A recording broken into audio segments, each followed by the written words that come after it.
Secretary, I'm very sorry for such a reasoning like that. Alam mo, nakikinig I'm very ang sorry, sir. buong bansa. Also, sir, I'm very sorry too if you do not agree with me.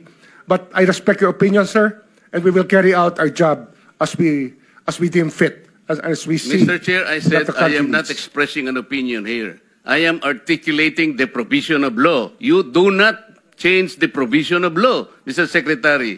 You may be disbarred from doing this. Then it's your opinion, sir. It's your option, sir. Sinabi ko na nga, hindi ko opinion dito. I am articulating Then it's your option, the sir. It provision of law. is what you wish to happen.